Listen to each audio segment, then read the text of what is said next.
Science of Getting Rich by Wallace D. Wattles.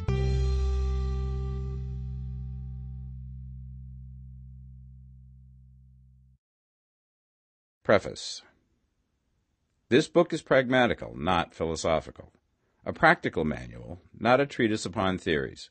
It is intended for the men and women whose most pressing need is for money, who wish to get rich first and philosophize afterward. It is for those who have, so far, found neither the time, the means, nor the opportunity to go deeply into the study of metaphysics, but who want results and who are willing to take the conclusions of science as a basis for action, without going into all the processes by which those conclusions were reached. It is expected that the reader will take the fundamental statements upon faith, just as he would take statements concerning a law of electrical action if they were promulgated by a Marconi or an Edison, and taking the statements upon faith, that he will prove their truth by acting upon them without fear or hesitation. Every man or woman who does this will certainly get rich, for the science herein applied is an exact science, and failure is impossible. For the benefit, however, of those who wish to investigate philosophical theories and so secure a logical basis for faith, I will here cite certain authorities. The monistic theory of the universe, the theory that one is all and that all is one, that one substance manifests itself as the seeming many elements of the material world, is of Hindu origin and has been gradually winning its way into the thought of the Western world for 200 years.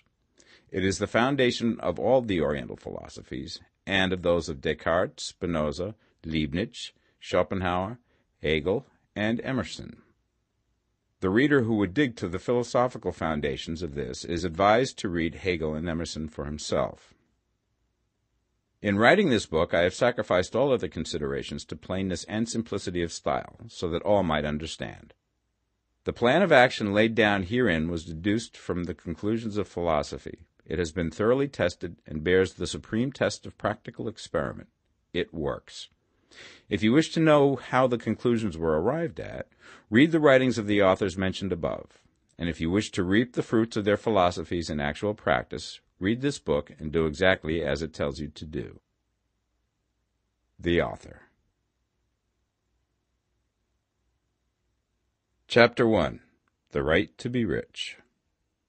Whatever may be said in praise of poverty, the fact remains that it is not possible to live a really complete or successful life unless one is rich. No man can rise to his greatest possible height in talent or soul development unless he has plenty of money. For to unfold the soul and to develop talent he must have many things to use, and he cannot have these things unless he has money to buy them with. A man develops in mind, soul, and body by making use of these things, and society is so organized that man must have money in order to become the possessor of things. Therefore, the basis of all advancement for man must be the science of getting rich. The object of all life is development, and everything that lives has an inalienable right to all the development it is capable of attaining. Man's right to life means his right to have the free and unrestricted use of all things which may be necessary to his fullest mental, spiritual, and physical unfoldment, or, in other words, his right to be rich. I shall not speak of riches in a figurative way. To be really rich does not mean to be satisfied or contented with a little. No man ought to be satisfied with little if he is capable of using and enjoying more. The purpose of nature is the advancement and unfoldment of life, and every man should have all that can contribute to the power, elegance, beauty, and richness of life. To be content with less is sinful. The man who owns all he wants for the living of all the life he is capable of living is rich, and no man who has not plenty of money can have all he wants. Life has advanced so far and become so complex that even the most ordinary man or woman requires a great amount of wealth in order to live in a manner that even approaches completeness. Every person naturally wants to become all that they are capable of becoming. This desire to realize innate possibilities is inherent in human nature. We cannot help wanting to be all that we can be. Success in life is becoming what you want to be. You can become what you want to be only by making use of things, and you can have the free use of things only as you become rich enough to buy them. To understand the science of getting rich is therefore the most essential of all knowledge. There is nothing wrong in wanting to get rich. The desire for riches is really the desire for a richer, fuller, and more abundant life, and that desire is praiseworthy. The man who does not desire to live more abundantly is abnormal, and so the man who does not desire to have money enough to buy all he wants is abnormal. There are three motives for which we live. We live for the body, we live for the mind, we live for the soul. No one of these is better or holier than the other. All are alike desirable, and no one of the three, body, mind, or soul, can live fully if either of the others is cut short of full life and expression. It is not right or noble to live only for the soul and deny mind or body, and it is wrong to live for the intellect and deny body or soul. We are all acquainted with the loathsome consequences of living for the body and denying both mind and soul, and we see that real life means the complete expression of all that man can give forth through body, mind, and soul. Whatever he can say, no man can be really happy or satisfied unless his body is living fully in every function, and unless the same is true of his mind and his soul. Wherever there is unexpressed possibility, or function not performed, there is unsatisfied desire. Desire is possibility seeking expression, or function seeking performance. Man cannot live fully in body without good food, comfortable clothing, and warm shelter, and without freedom from excessive toil. Rest and recreation are also necessary to his physical life. He cannot live fully in mind without books and time to study them, without opportunity for travel and observation, or without intellectual companionship. To live fully in mind, he must have intellectual recreations, and must surround himself with all the objects of art and beauty he is capable of using and appreciating. To live fully in soul, man must have love, and love is denied expression by poverty. A man's highest happiness is found in the bestowal of benefits on those he loves. Love finds its most natural and spontaneous expression in giving. The man who has nothing to give cannot fill his place as a husband or father, as a citizen or as a man. It is in the use of material things that a man finds full life for his body, develops his mind, and unfolds his soul. It is therefore of supreme importance to him that he should be rich. It is perfectly right that you should desire to be rich. If you are a normal man or woman, you cannot help doing so. It is perfectly right that you should give your best attention to the science of getting rich, for it is the noblest and most necessary of all studies. If you neglect this study, you are derelict in your duty to yourself, to God, and humanity, for you can render to God and humanity no greater service than to make the most of yourself. Chapter 2. There is a science of getting rich. There is a science of getting rich, and it is an exact science, like algebra or arithmetic. There are certain laws which govern the process of acquiring riches. Once these laws are learned and obeyed by any man, he will get rich with mathematical certainty. The ownership of money and property comes as a result of doing things in a certain way. Those who do things in this certain way, whether on purpose or accidentally, get rich, while those who do not do things in this certain way, no matter how hard they work or how able they are, remain poor. It is a natural law that like causes always produce like effects, and therefore any man or woman who learns to do things in this certain way will infallibly get rich. That the above statement is true is shown by the following facts. Getting rich is not a matter of environment, for if it were, all the people in certain neighborhoods would become wealthy. The people of one city would all be rich, while those of other towns would all be poor. Or the inhabitants of one state would roll in wealth, and those of an adjoining state would be in poverty. But everywhere we see rich and poor living side by side, in the same environment, and often engaged in the same vocations. When two men are in the same locality and in the same business, and one gets rich while the other remains poor, it shows that getting rich is not primarily a matter of environment. Some environments may be more favorable than others, but when two men in the same business are in the same neighborhood, and one gets rich while the other fails, it indicates that getting rich is the result of doing things in a certain way. And further, the ability to do things in this certain way is not due solely to the possession of talent, for many people who have great talent remain poor, while others who have very little talent get rich. Studying the people who have gotten rich, we find that they are an average lot in all respects, having no greater talents and abilities than other men. It is evident that they do not get rich because they possess talents and abilities that other men have not, but because they happen to do things in a certain way. Getting rich is not the result of saving or thrift. Many very penurious people are poor, while free spenders often get rich. Nor is getting rich due to doing things which others fail to do. For two men in the same business often do almost exactly the same things, and one gets rich while the other remains poor or becomes bankrupt. From all these things, we must come to the conclusion that getting rich is the result of doing things in a certain way. If getting rich is the result of doing things in a certain way, then any man or woman who can do things in that way can become rich, and the whole matter is brought within the domain of exact science. The question arises here whether this certain way may not be so difficult that only a few may follow it. This cannot be true, as we have seen, so far as natural ability is concerned. Talented people get rich, and blockheads get rich. Intellectually brilliant people get rich, and very stupid people get rich. Physically strong people get rich, and weak and sickly people get rich. Some degree of ability to think and understand is, of course, essential. But insofar natural ability is concerned, any man or woman who has sense enough to read and understand these words can certainly get rich. Also, we have seen that it is not a matter of environment. Location counts for something. One would not go to the heart of the Sahara and expect to do successful business. Getting rich involves the necessity of dealing with men and of being where there are people to deal with. And if these people are inclined to deal in the way that you want to deal, so much the better. But that is about as far as environment goes. If anybody else in your town can get rich, so can you. And if anybody else in your state can get rich, so can you. Again, it is not a matter of choosing some particular business or profession. People get rich in every business and in every profession, while their next-door neighbors in the same vocation remain in poverty. It is true that you will do best in a business which you like and which is congenial to you. And if you have certain talents which are well developed, you will do best in a business which calls for the exercise of those talents. Also, you will do best in a business which is suited to your locality.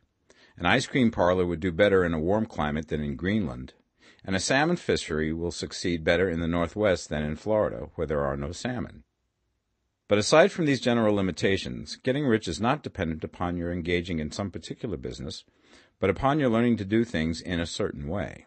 If you are now in business and anybody else in your locality is getting rich in the same business, while you are not getting rich, it is because you are not doing things in the same way that the other person is doing them. No one is prevented from getting rich by lack of capital. True, as you get capital, the increase becomes more easy and rapid, but one who has capital is already rich and does not need to consider how to become so. No matter how poor you may be, if you begin to do things in a certain way, you will begin to get rich, and you will begin to have capital. The getting of capital is a part of the process of getting rich, and it is a part of the result which invariably follows the doing of things in the certain way. You may be the poorest man on the continent and be deeply in debt. You may have neither friends, influence, nor resources, but if you begin to do things in this way, you must infallibly begin to get rich, for the like causes must produce like effects. If you have no capital, you can get capital. If you're in the wrong business, you can get into the right business. If you're in the wrong location, you can go to the right location, and you can do so by beginning in your present business and in your present location to do things in the certain way which causes success. Chapter 3. Is opportunity monopolized? No man is kept poor because opportunity has been taken away from him, because other people have monopolized the wealth and have put a fence around it. You may be shut off from engaging in business in certain lines, but there are other channels open to you. Probably it would be hard for you to get control of any of the great railroad systems. That field is pretty well monopolized, but the electric railway business is still in its infancy and offers plenty of scope for enterprise. And it will be but a very few years until traffic and transportation through the air will become a great industry, and in all its branches will give employment to hundreds of thousands and perhaps to millions of people. Why not turn your attention to the development of aerial transportation, instead of competing with J.J. Hill and others for a chance in the steam railway world? It is quite true that if you are a working man in the employ of the Steel Trust, you have very little chance of becoming the owner of the plant in which you work. But it is also true that if you will commence to act in a certain way, You can soon leave the employ of the Steel Trust. You can buy a farm from 10 to 40 acres and engage in business as a producer of foodstuffs. There is great opportunity at this time for men who will live upon small tracts of land and cultivate the same intensively. Such men will certainly get rich. You may say that it is impossible for you to get the land, but I'm going to prove to you that it is not impossible, and that you can certainly get a farm if you will go to work in a certain way. At different periods, the tide of opportunity sets in different directions, according to the needs of the whole, and the particular stage of social evolution which has been reached. At present, in America, it is setting towards agricultural and the allied industries and professions. Today, opportunity is open before the factory worker in his line. It is open before the businessman who supplies the farmer more than before the one who supplies the factory worker, and before the professional man who waits upon the farmer more than before the one who serves the working class. There is an abundance of opportunity for the man who will go with the tide instead of trying to swim against it. So the factory workers, either as individuals or as a class, are not deprived of opportunity. The workers are not being kept down by their masters. They are not being ground by the trusts and combinations of capital. As a class, they are where they are because they do not do things in a certain way. If the workers of America chose to do so, they could follow the example of their brothers in Belgium and other countries and establish great department stores and cooperative industries. They could elect men of their own class to office and pass laws favoring the development of such cooperative industries, and in a few years they could take peaceable possession of the industrial field. The working class may become the master class whenever they will begin to do things in a certain way. The law of wealth is the same for them as it is for all others. This they must learn, and they will remain where they are as long as they continue to do as they do. The individual worker, however, is not held down by the ignorance or the mental slothfulness of his class. He can follow the tide of opportunity to riches, and this book will tell him how. No one is kept in poverty by a shortness in the supply of riches. There is more than enough for all. A palace as large as the Capitol in Washington might be built for every family on earth from the building material in the United States alone, and under intensive cultivation, this country would produce wool, cotton, linen, and silk enough to clothe each person in the world finer than Solomon was arrayed in all his glory, together with food enough to feed them all luxuriously. The visible supply is practically inexhaustible, and the invisible supply really is inexhaustible. Everything you see on earth is made from one original substance, out of which all things proceed. New forms are constantly being made, and older ones are dissolving, but all are shapes assumed by one thing. There is no limit to the supply of formless stuff or original substance. The universe is made out of it, but it was not all used in making the universe. The spaces in, through, and between the forms of the visible universe are permeated and filled with the original substance, with the formless stuff, with the raw material of all things. 10,000 times as much has been made might still be made, and even then we should not have exhausted the supply of universal raw material. No man, therefore, is poor because nature is poor, or because there is not enough to go around. Nature is an inexhaustible storehouse of riches. The supply will never run short. Original substance is alive with creative energy and is constantly producing more forms. When the supply of building material is exhausted, more will be produced. When the soil is exhausted so that foodstuffs and materials for clothing will no longer grow upon it, it will be renewed or more soil will be made. When all the gold and silver has been dug from the earth, if man is still in such a stage of social development that he needs gold and silver, more will be produced from the formless. The formless stuff responds to the needs of man. It will not let him be without any good thing. This is true of man collectively. The race as a whole is always abundantly rich, and if individuals are poor, it is because they do not follow the certain way of doing things which makes the individual man rich. The formless stuff is intelligent. It is stuff which thinks. It is alive and is always impelled towards more life. It is the natural and inherent impulse of life to seek to live more. It is the nature of intelligence to enlarge itself, and of consciousness to seek to extend its boundaries and find fuller expression. The universe of forms has been made by formless living substance, throwing itself into form in order to express itself more fully. The universe is a great living presence, always moving inherently towards more life and fuller functioning. Nature is formed for the advancement of life. Its impelling motive is the increase of life. For this cause, everything which can possibly minister to life is bountifully provided. There can be no lack unless God is to contradict himself and nullify his own works. You are not kept poor by lack in the supply of riches. It is a fact which I shall demonstrate a little further on, that even the resources of the formless supply are at the command of the man or woman who will act and think in a certain way. Chapter 4. The first principle in the science of getting rich. Thought is the only power which can produce tangible riches from the formless substance. The stuff from which all things are made is a substance which thinks, and a thought of form in this substance produces the form. Original substance moves according to its thoughts. Every form and process you see in nature is the visible expression of a thought in original substance. As the formless stuff thinks of a form, it takes that form. As it thinks of a motion, it makes that motion. That is the way all things were created. We live in a thought world, which is part of a thought universe. The thought of a moving universe extended through formless substance, and the thinking stuff moving according to that thought, took the form of systems of planets and maintains that form. Thinking substance takes the form of its thought and moves according to that thought. Holding the idea of a circling system of suns and worlds, it takes the form of these bodies and moves them as it thinks. Thinking the form of a slow-growing oak tree, it moves accordingly and produces the tree, though centuries may be required to do the work. In creating, the formless seems to move according to the lines of motion it has established. The thought of an oak tree does not cause the instant formation of a full-grown tree, but it does start in motion the forces which will produce the tree, along established lines of growth. Every thought of form held in thinking substance causes the creation of the form, but always, or at least generally, along lines of growth and action already established. The thought of a house of a certain construction, if it were impressed upon formless substance, might not cause the instant formation of the house, but it would cause the turning of creative energies already working in trade and commerce into such channels as to result in the speedy building of the house.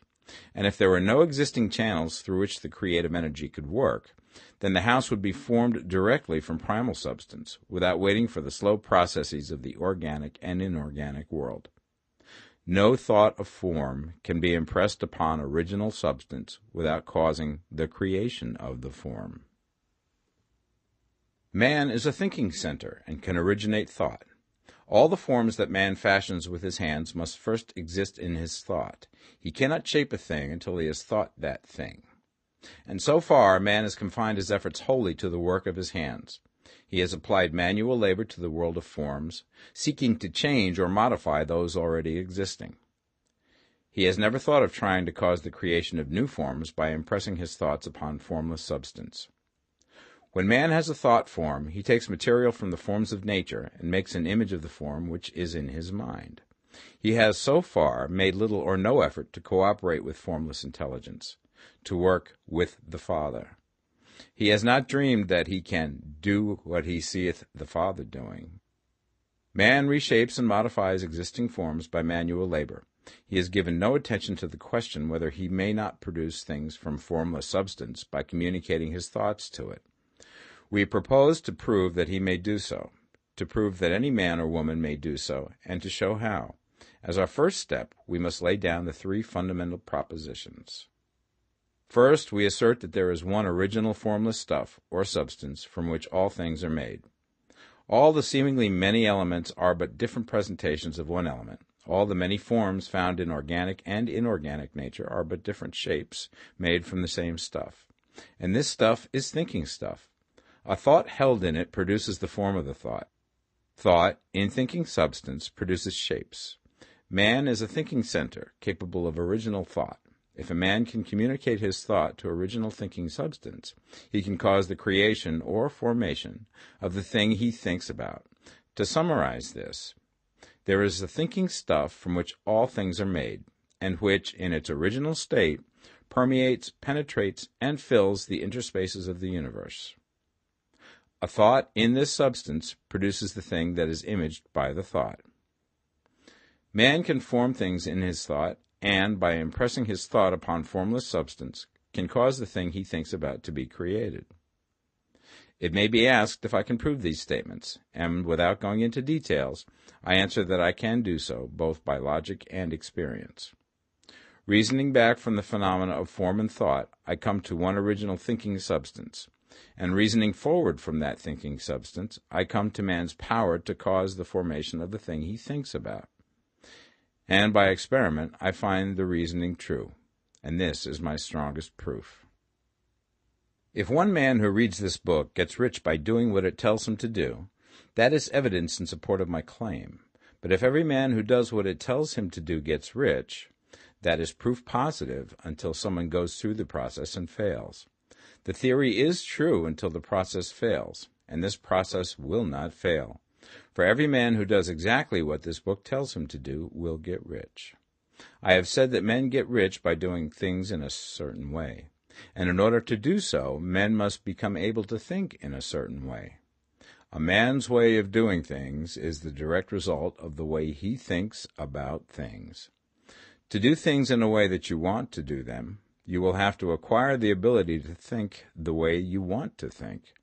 This is the first step towards getting rich. To think what you want to think is to think truth, regardless of appearances. Every man has the natural and inherent power to think what he wants to think, but it requires far more effort to do so than it does to think the thoughts which are suggested by appearances. To think according to appearance is easy. To think truth regardless of appearances is laborious, and requires the expenditure of more power than any other work man is called upon to perform.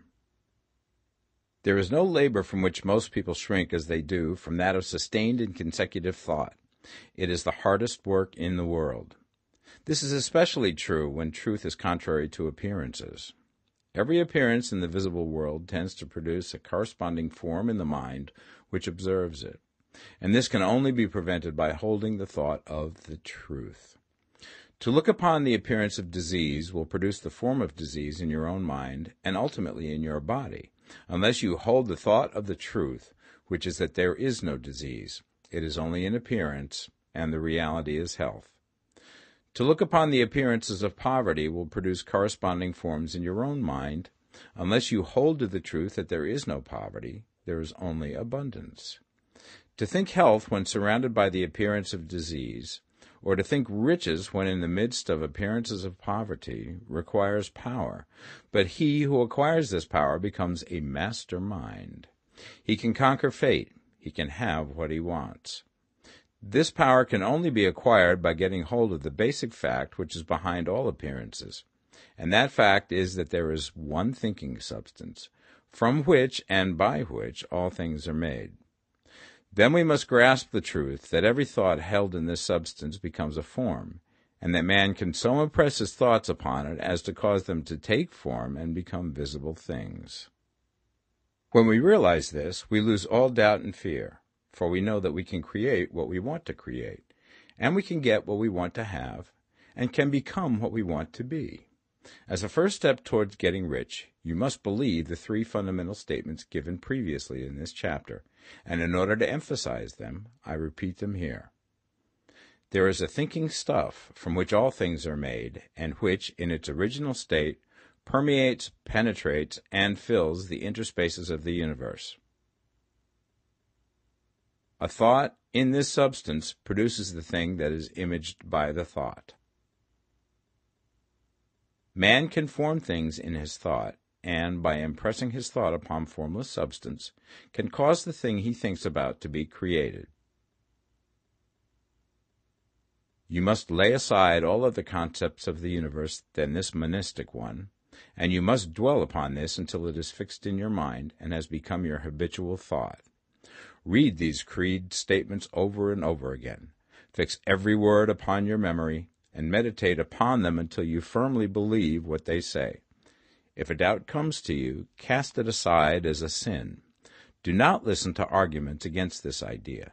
Do not go to churches or lectures where a contrary concept of things is taught or preached. Do not read magazines or books which teach a different idea.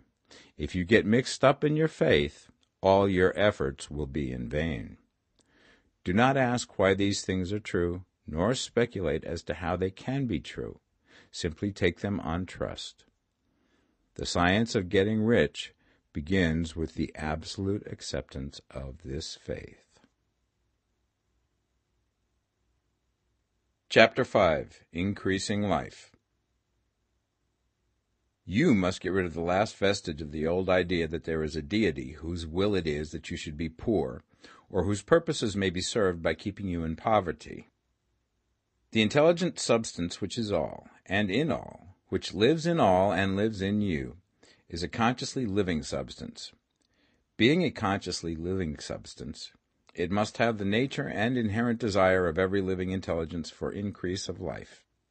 Every living thing must continually seek for the enlargement of its life, because life, in the mere act of living, must increase itself.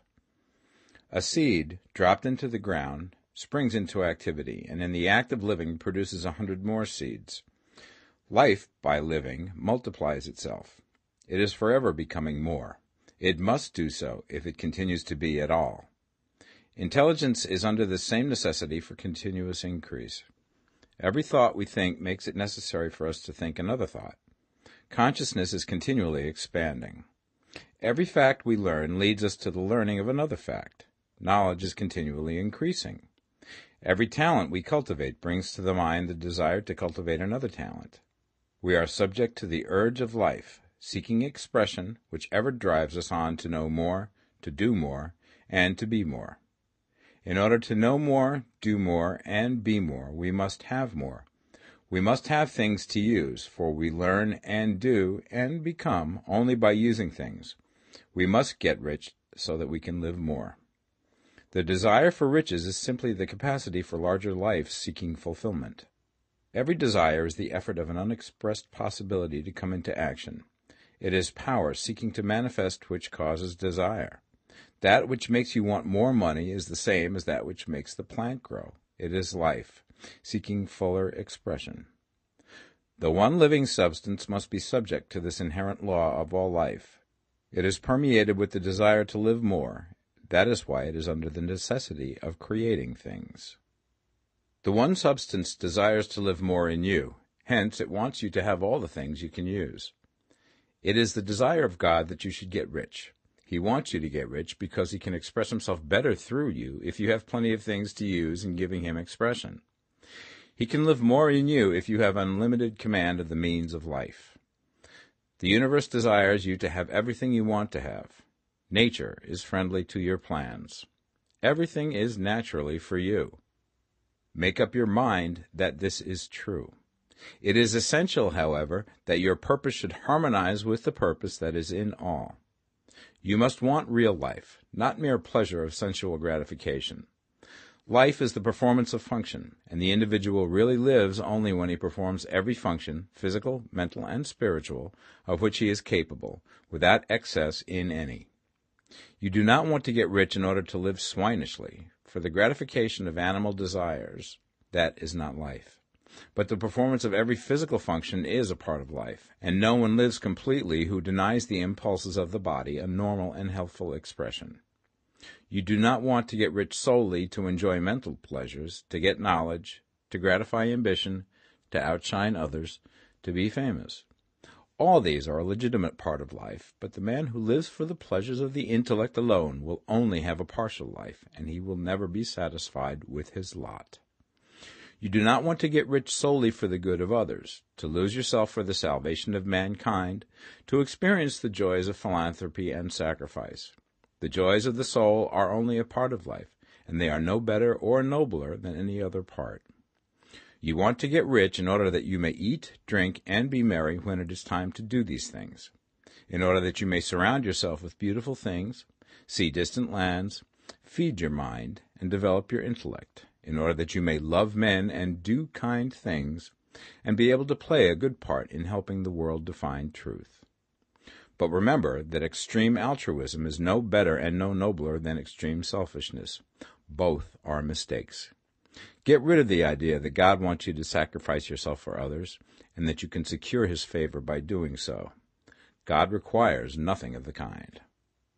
What he wants is that you should make the most of yourself, for yourself and for others, and you can help others more by making the most of yourself than in any other way. You can make the most of yourself only by getting rich, so it is right and praiseworthy that you should give your first and best thought to the work of acquiring wealth. Remember, however, that the desire of substance is for all, and its movements must be for more life to all. It cannot be made to work for less life to any, because it is equally in all, seeking riches and life. Intelligent substance will make things for you, but it will not take things away from someone else and give them to you. You must get rid of the thought of competition. You are to create, not to compete for what is already created. You do not have to take anything away from anyone. You do not have to drive sharp bargains. You do not have to cheat or to take advantage. You do not need to let any man work for you for less than he earns. You do not have to covet the property of others or to look at it with wishful eyes. No man has anything of which you cannot have the like, and that without taking what he has away from him. You are to become a creator, not a competitor. You are going to get what you want, but in such a way that when you get it, every other man will have more than he has now. I am aware that there are men who get a vast amount of money by proceeding in direct opposition to the statements in the paragraph above, and may add a word of explanation here. Men of the plutocratic type, who become very rich, do so sometimes purely by their extraordinary ability on the plane of competition, and sometimes they unconsciously relate themselves to substance and its great purposes and movements for the general racial upbuilding through industrial evolution. Rockefeller, Carnegie, Morgan, et al. Have been the unconscious agents of the supreme in the necessary work of systematizing and organizing productive industry, and, in the end, their work will contribute immensely towards increased life for all. Their day is nearly over. They have organized production, and will soon be succeeded by the agents of the multitude, who will organize the machinery of distribution. The multimillionaires are like the monster reptiles of the prehistoric eras. They play a necessary part in the evolutionary process, but the same power which produced them will dispose of them, and it is well to bear in mind that they have never been really rich. A record of the private lives of most of this class will show that they have really been the most abject and wretched of the poor. Riches secured on the competitive plane are never satisfactory and permanent. They are yours today and another's tomorrow. Remember, if you are to become rich in a scientific and certain way, you must rise entirely out of the competitive thought. You must never think for a moment that the supply is limited. Just as soon as you begin to think that all the money is being cornered and controlled by bankers and others, and that you must exert yourself to get laws passed to stop this process, and so on, in that moment you drop into the competitive mind, and your power to cause creation is gone for the time being. And what is worse, you will probably arrest the creative movements you have already instituted. Know that there are countless millions of dollars worth of gold in the mountains of the earth, not yet brought to light, and know that if there were not, more would be created from thinking substance to supply your needs. Know that the money you need will come, even if it is necessary for 1,000 men to be led to the discovery of new gold mines tomorrow. Never look at the visible supply. Look always at the limitless riches in formless substance, and know that they are coming to you as fast as you can receive and use them. Nobody, by cornering the visible supply, can prevent you from getting what is yours. So never allow yourself to think for an instant that all the best building spots will be taken before you get ready to build your house, unless you hurry. Never worry about the trusts and combines, and get anxious for fear that they will soon come to own the whole earth. Never get afraid that you will lose what you want because some other person beat you to it. That cannot possibly happen. You are not seeking anything that is possessed by anybody else. You are causing what you want to be created from formless substance, and the supply is without limits. Stick to the formulated statement. There is a thinking stuff from which all things are made, and which, in its original state, permeates, penetrates, and fills the interspaces of the universe. A thought in this substance produces the thing that is imaged by the thought. Man can form things in his thought, and by impressing his thought upon formless substance, can cause the thing he thinks about to be created. Chapter 6. How riches come to you. When I say that you do not have to drive sharp bargains, I do not mean that you do not have to drive any bargains at all, or that you are above the necessity for having any dealings with your fellow men. I mean that you will not need to deal with them unfairly. You do not have to get something for nothing, but can give to every man more than you take from him. You cannot give every man more in cash market value than you take from him, but you can give him more in use value than the cash value of the thing you take from him. The paper, ink, and other material in this book may not be worth the money you pay for it, but if the ideas suggested by it bring you thousands of dollars, you have not been wronged by those who sold it to you. They have given you a great use value for a small cash value. Let us suppose that I own a picture by one of the great artists, which in any civilized community is worth thousands of dollars. I take it to Baffin Ray, and by salesmanship induce an Eskimo to give a bundle of furs worth $500 for it. I have really wronged him, for he has no use for the picture. It has no value to him. It will not add to his life. But suppose I give him a gun worth $50 for his furs. Then he has made a good bargain. He has use for the gun. It will get him many more furs and much food. It will add to his life in every way. It will make him rich. When you rise from the competitive to the creative plane, you can scan your business transactions very strictly, and if you are selling any man anything which does not add more to his life than the thing he gives you in exchange, you can afford to stop it. You do not have to beat anybody in business, and if you are in a business which does beat people, get out of it at once. Give every man more in use value than you take from him in cash value. Then you are adding to the life of the world by every business transaction. If you have people working for you, you must take from them more in cash value than you pay them in wages. But you can so organize your business that it will be filled with the principle of advancement, and so that each employee who wishes to do so may advance a little every day. You can make your business do for your employees what this book is doing for you. You can so conduct your business that it will be a sort of ladder, by which every employee who will take the trouble may climb to riches himself, and, given the opportunity, if he will not do so, it is not your fault. And finally, because you are to cause the creation of your riches from formless substance which permeates all your environment, it does not follow that they are to take shape from the atmosphere and come into being before your eyes.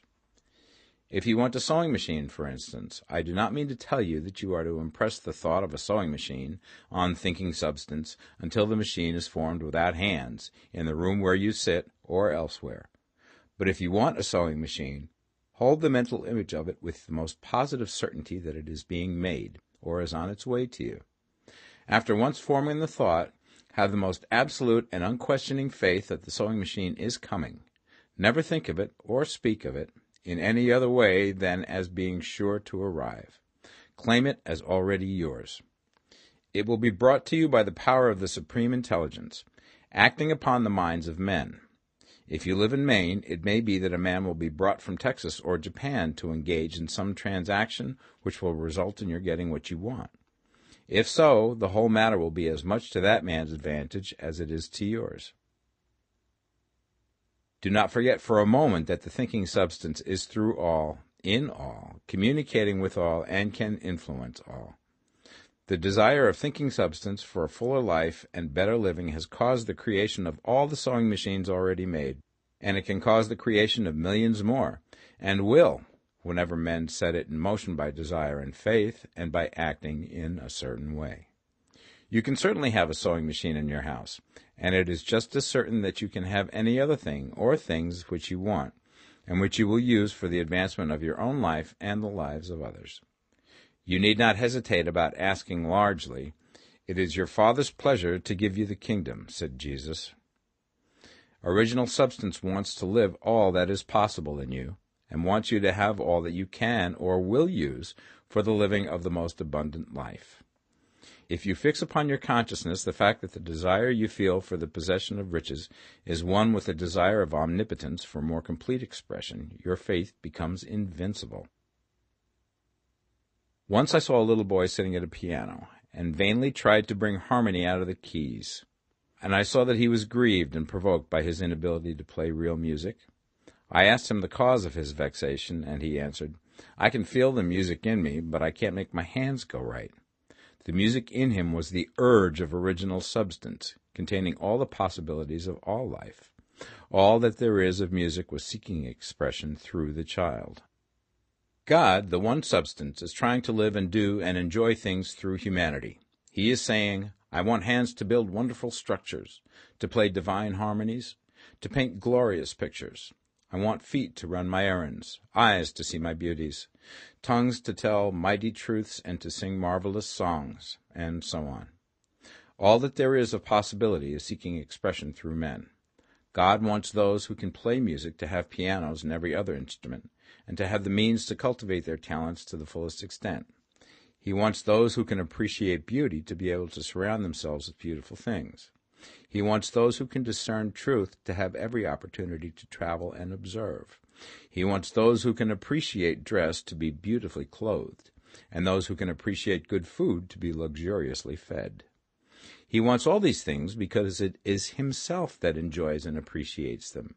It is God who wants to play and sing and enjoy beauty and proclaim truth and wear fine clothes and eat good food. It is God that worketh in you to will and to do, said Paul. The desire you feel for riches is the infinite, seeking to express himself in you as he sought to find expression in the little boy at the piano. So you need not hesitate to ask largely. Your part is to focalize and express the desire to God. This is a difficult point with most people. They retain some of the old idea that poverty and self-sacrifice are pleasing to God. They look upon poverty as a part of the plan, a necessity of nature. They have the idea that God has finished his work and made all that he can make, and that the majority of men must stay poor because there is not enough to go around. They hold to so much of this erroneous thought that they feel ashamed to ask for wealth. They try not to want more than a very modest competence, just enough to make them fairly comfortable. I recall now the case of one student who was told that he must get in mind a clear picture of the things he desired, so that the creative thought of them might be impressed upon formless substance. He was a very poor man, living in a rented house, and having only what he earned from day to day, and he could not grasp the fact that all wealth was his. So, after thinking the matter over, he decided that he might reasonably ask for a new rug for the floor of his best room, and an anthracite coal stove to heat the house during the cold weather. Following the instructions given in this book, he obtained these things in a few months, and then it dawned upon him that he had not asked enough. He went through the house in which he lived and planned all the improvements he would like to make in it. He mentally added a bay window here and a room there, until it was complete in his mind as an ideal home, and then he planned its furnishings. Holding the whole picture in his mind, he began living in the certain way, and moving towards what he wanted, and he now owns the house, and is rebuilding it after the form of his mental image. And now, with still larger faith, he is going to get greater things. It has been unto him according to his faith, and it is so with you and with all of us. Chapter 7. Gratitude. The illustrations given in the last chapter will have conveyed the fact that the first step towards getting rich is to convey the idea of your wants to the formless substance. This is true, and you will see that in order to do so, it becomes necessary to relate yourself to the formless intelligence in a harmonious way. To secure this harmonious relation is a matter of such primary and vital importance that I shall give some space to its discussion here, and give you instructions which, if you will follow them, will be certain to bring you into perfect unity of mind with God. The whole process of mental adjustment and atonement can be summed up in one word: gratitude. First, you believe that there is one intelligent substance from which all things proceed. Second, you believe that this substance gives you everything you desire. And third, you relate yourself to it by a feeling of deep and profound gratitude. Many people who order their lives rightly in all other ways are kept in poverty by their lack of gratitude. Having received one gift from God, they cut the wires which connect them with Him by failing to make acknowledgment. It is easy to understand that the nearer we live to the source of wealth, the more wealth we shall receive. And it is easy also to understand that the soul that is always grateful lives in closer touch with God than the one which never looks to Him in thankful acknowledgment. The more gratefully we fix our minds on the Supreme when good things come to us, the more good things we will receive, and the more rapidly they will come. And the reason simply is that the mental attitude of gratitude draws the mind into closer touch with the source from which the blessings come. If it is a new thought to you that gratitude brings your whole mind into closer harmony with the creative energies of the universe, consider it well, and you will see that it is true. The good things you already have come to you along the line of obedience to certain laws. Gratitude will lead your mind out along the ways by which things come, and it will keep you in close harmony with creative thought and prevent you from falling into competitive thought. Gratitude alone can keep you looking towards the all, and prevent you from falling into the error of thinking of the supply as limited, and to do that would be fatal to your hopes. There is a law of gratitude, and it is absolutely necessary that you should observe the law if you are to get the results you seek. The law of gratitude is the natural principle that action and reaction are always equal, and in opposite directions. The grateful outreaching of your mind in thankful praise to the Supreme is a liberation or expenditure of force. It cannot fail to reach that to which it is addressed, and the reaction is an instantaneous movement towards you. Draw nigh unto God, and he will draw nigh unto you. That is a statement of psychological truth. And if your gratitude is strong and constant, the reaction in formless substance will be strong and continuous. The movement of the things you want will always be towards you. Notice the grateful attitude that Jesus took, how he always seemed to be saying, I thank thee, Father, that thou hearest me. You cannot exercise much power without gratitude, for it is gratitude that keeps you connected with power. But the value of gratitude does not consist solely in getting you more blessings in the future. Without gratitude, you cannot long keep from dissatisfied thought regarding things as they are. The moment you permit your mind to dwell with dissatisfaction upon things as they are, you begin to lose ground. You fix attention upon the common, the ordinary, the poor, and the squalid and mean, and your mind takes the form of these things. Then you will transmit these forms or mental images to the formless, and the common, the poor, the squalid, and mean will come to you. To permit your mind to dwell upon the inferior is to become inferior, and to surround yourself with inferior things.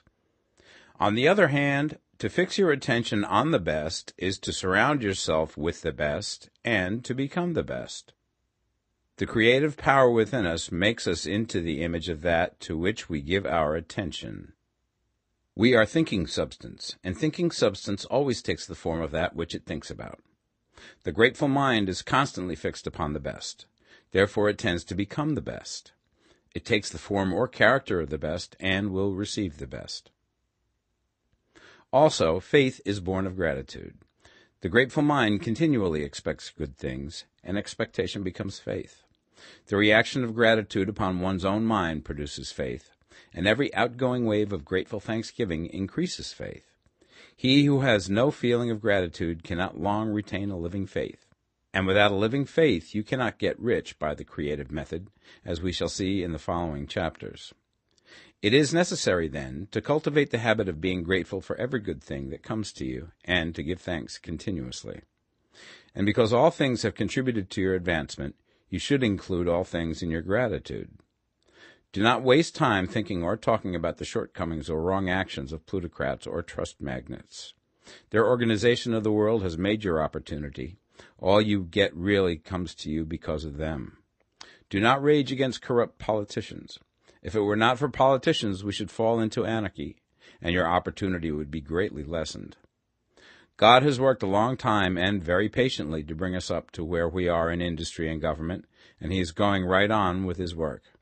There is not the least doubt that he will do away with plutocrats, trust magnates, captains of industry, and politicians as soon as they can be spared.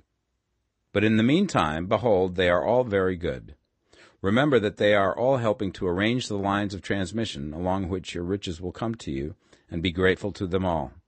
This will bring you into harmonious relations with the good in everything, and the good in everything will move toward you.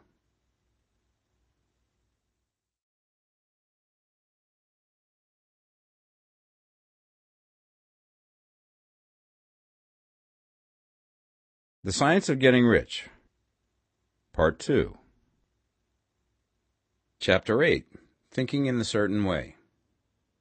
You must form a clear and definite mental picture of what you want. You cannot transmit an idea unless you have it yourself. You must have it before you can give it, and many people fail to impress thinking substance because they have themselves only a vague and misty concept of the things they want to do, to have, or to become. It is not enough that you should have a general desire for wealth to do good with. Everybody has that desire. It is not enough that you should have a wish to travel, see things, live more, etc. Everybody has those desires also. If you were going to send a wireless message to a friend, you would not send the letters of the alphabet in their order and let him construct the message for himself, nor would you take words at random from the dictionary. You would send a coherent sentence, one which meant something. When you try to impress your wants upon substance, remember that it must be done by a coherent statement. You must know what you want and be definite. You can never get rich or start the creative power into action by sending out unformed longings and vague desires. Go over your desires just as the man I have described went over his house. See just what you want and get a clear mental picture of it as you wish it to look when you get it. That clear mental picture you must have continually in mind, as the sailor has in mind the port towards which he is sailing the ship. You must keep your face towards it all the time. You must no more lose sight of it than the steersman loses sight of the compass. It is not necessary to take exercises in concentration, nor to set apart special times for prayer and affirmation, nor to go into the silence, nor to do occult stunts of any kind. There things are well enough, but all you need is to know what you want, and to want it badly enough so that it will stay in your thoughts. Spend as much of your leisure time as you can in contemplating your picture, but no one needs to take exercises to concentrate his mind on a thing which he really wants. It is the things you do not really care about which require effort to fix your attention upon them. And unless you really want to get rich, so that the desire is strong enough to hold your thoughts directly to the purpose, as the magnetic pole holds the needle of the compass, it will hardly be worthwhile for you to try to carry out the instructions given in this book. The methods herein set forth are for people whose desire for riches is strong enough to overcome mental laziness and the love of ease, and make them work. The more clear and definite you make your pictures then, and the more you dwell upon it, bringing out all of its delightful details, the stronger your desire will be, and the stronger your desire, the easier it will be to hold your mind fixed upon the picture of what you want. Something more is necessary, however, than merely to see the picture clearly. If that is all you do, you are only a dreamer, and will have little or no power for accomplishment. Behind your clear vision must be the purpose to realize it, to bring it out in tangible expression. And behind this purpose must be an invincible and unwavering faith that the thing is already yours, that it is at hand, and you have only to take possession of it. Live in the new house mentally until it takes form around you physically. In the mental realm, enter at once into full enjoyment of the things you want. Whatsoever things ye ask for when ye pray, believe that ye receive them, and ye shall have them, said Jesus.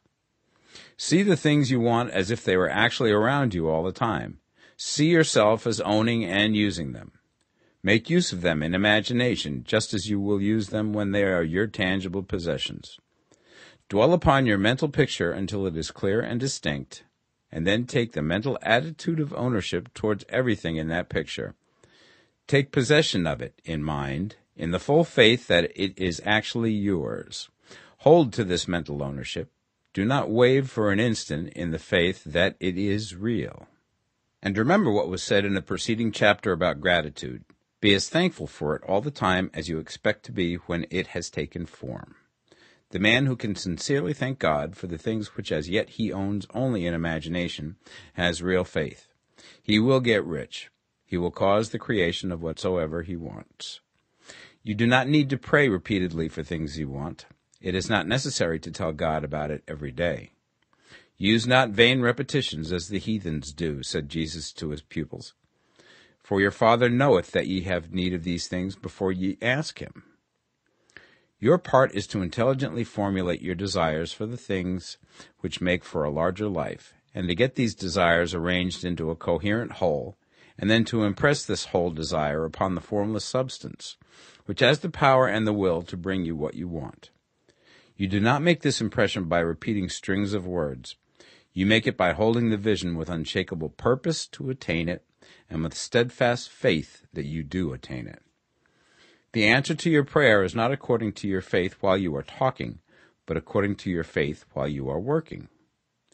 You cannot impress the mind of God by having a special Sabbath day set apart to tell him what you want, and then forgetting him during the rest of the week. You cannot impress him by having special hours to go into your closet and pray, if you then dismiss the matter from your mind until the hour of prayer comes again.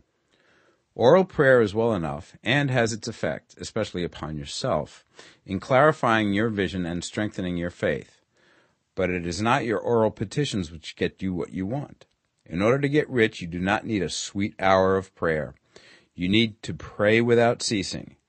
And by prayer I mean holding steadily to your vision, with the purpose to cause its creation into solid form, and the faith that you are doing so. Believe that ye receive them. The whole matter turns on receiving, once you have clearly formed your vision. When you have formed it, it is well to make an oral statement, addressing the Supreme in reverent prayer, and from that moment you must, in mind, receive what you ask for. Live in the new house, wear the fine clothes, ride in the automobile, go on the journey, and confidently plan for greater journeys. Think and speak of all things you have asked for in terms of actual present ownership. Imagine an environment and a financial condition exactly as you want them, and live all the time in that imaginary environment and financial condition. Mind, however, that you do not do this as a mere dreamer and castle builder. Hold to the faith that the imaginary is being realized, and to the purpose to realize it. Remember that it is faith and purpose in the use of imagination which makes the difference between the scientist and the dreamer. And having learned this fact, it is here that you must learn the proper use of the will. Chapter 9. How to use the will. To set about getting rich in a scientific way, you do not try to apply your willpower to anything outside of yourself. You have no right to do so anyway. It is wrong to apply your will to other men and women in order to get them to do what you wish done. It is as flagrantly wrong to coerce people by mental power as it is to coerce them by physical power. If compelling people by physical force to do things for you reduces them to slavery, compelling them by mental means accomplishes exactly the same thing. The only difference is in methods. If taking things from people by physical force is robbery, then taking things by mental force is robbery also. There is no difference in principle. You have no right to use your willpower upon another person, even for his own good, for you do not know what is for his good. The science of getting rich does not require you to apply power or force to any other person in any way whatsoever. There is not the slightest necessity for doing so. Indeed, any attempt to use your will upon others will only tend to defeat your purpose. You do not need to apply your will to things in order to compel them to come to you. That would simply be trying to coerce God, and would be foolish and useless, as well as irreverent. You do not have to compel God to give you good things, any more than you have to use your willpower to make the sun rise. You do not have to use your willpower to conquer an unfriendly deity, or to make stubborn and rebellious forces do your bidding.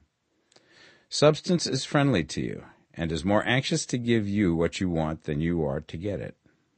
To get rich, you need only to use your willpower upon yourself. When you know what to think and do, then you must use your will to compel yourself to think and do the right things. That is the legitimate use of the will in getting what you want, to use it in holding yourself to the right course. Use your will to keep yourself thinking and acting in the certain way. Do not try to project your will or thoughts or your mind out into space to act on things or people. Keep your mind at home. It can accomplish more there than elsewhere.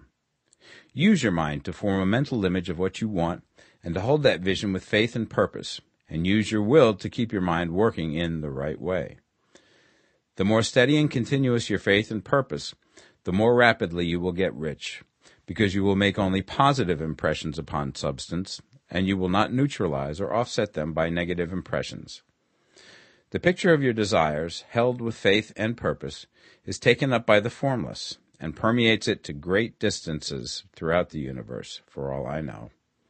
As this impression spreads, all things are set moving towards its realizations. Every living thing, every inanimate thing, and the things yet uncreated, are stirred towards bringing into being that which you want. All forces begin to be exerted in that direction. All things begin to move towards you. The minds of people everywhere are influenced towards doing the things necessary to the fulfilling of your desires, and they work for you unconsciously. But you can check all this by starting a negative impression in the formless substance. Doubt or unbelief is as certain to start a movement away from you as faith and purpose are to start one towards you. It is by not understanding this that most people who try to make use of mental science in getting rich make their failure. Every hour and moment you spend in giving heeds to doubts and fears. Every hour you spend in worry, every hour in which your soul is possessed by unbelief, sets a current away from you in the whole domain of intelligent substance. All the promises are unto them that believe, and unto them only. Notice how insistent Jesus was upon this point of belief, and now you know the reason why. Since belief is all important, it behooves you to guard your thoughts, and as your beliefs will be shaped to a very great extent by the things you observe and think about, it is important that you should command your attention. And here the will comes into use, for it is by your will that you determine upon what things your attention shall be fixed. If you want to become rich, you must not make a study of poverty. Things are not brought into being by thinking about their opposites. Health is never to be attained by studying disease and thinking about disease. Righteousness is not to be promoted by studying sin and thinking about sin. And no one ever got rich by studying poverty and thinking about poverty. Medicine as a science of disease has increased disease. Religion as a science of sin has promoted sin. And economics as a study of poverty will fill the world with wretchedness and want. Do not talk about poverty. Do not investigate it or concern yourself with it. Never mind what its causes are. You have nothing to do with them. What concerns you is the cure. Do not spend your time in charitable work or charity movements. All charity only tends to perpetuate the wretchedness it aims to eradicate. I do not say that you should be hard-hearted or unkind and refuse to hear the cry of need, but you must not try to eradicate poverty in any of the conventional ways. Put poverty behind you, and put all that pertains to it behind you, and make good. Get rich. That is the best way you can help the poor. And you cannot hold the mental image which is to make you rich if you fill your mind with pictures of poverty.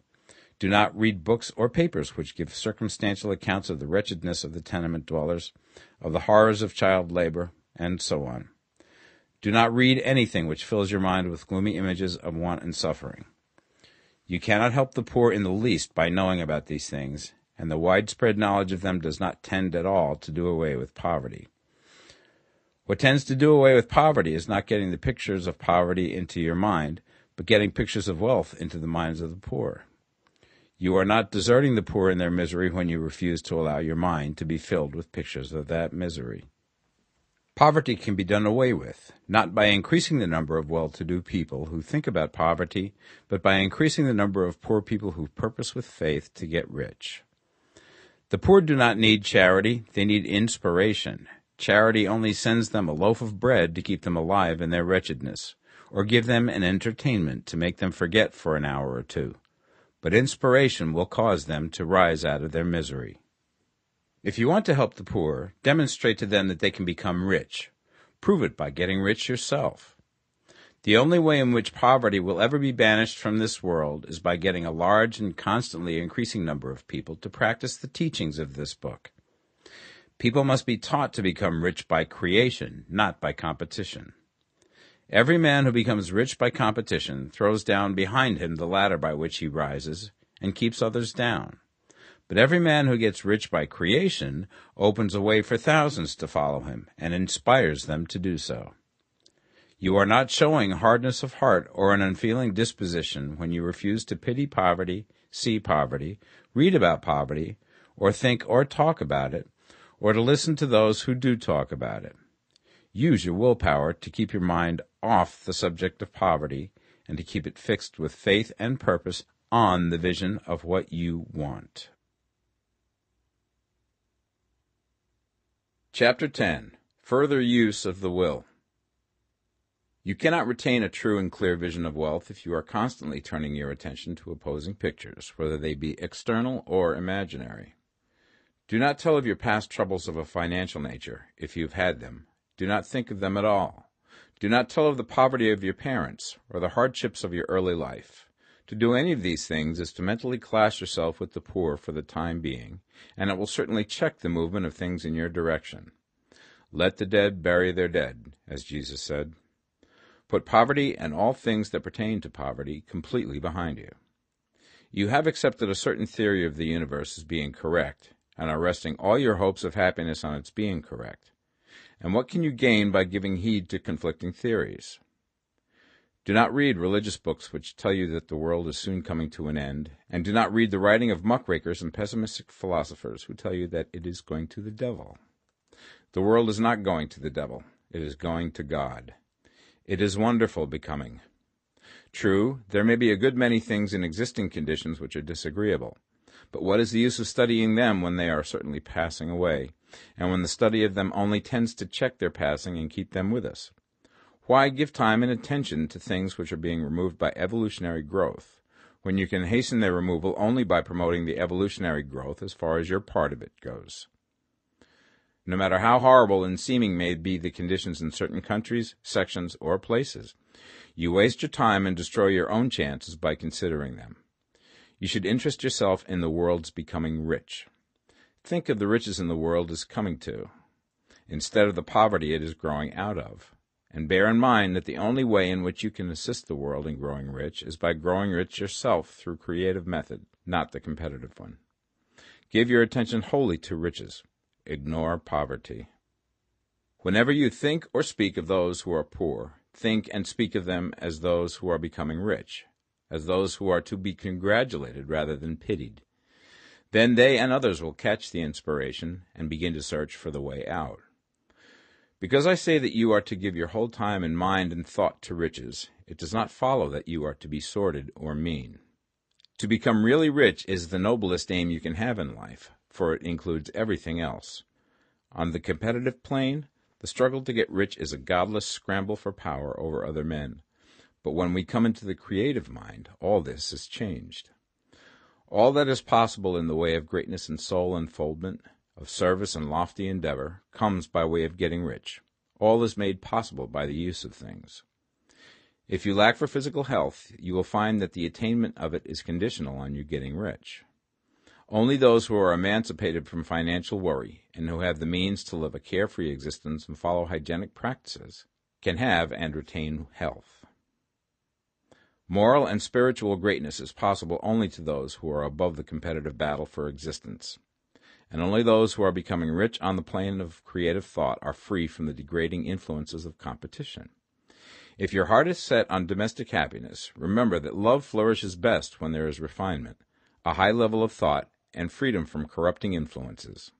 And these are to be found only where riches are attained by the exercise of creative thought, without strife or rivalry.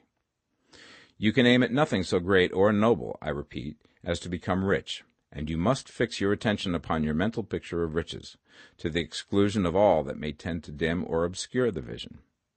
You must learn to see the underlying truth in all things. You must see beneath all seemingly wrong conditions the great one life, ever moving forward towards fuller expression and more complete happiness.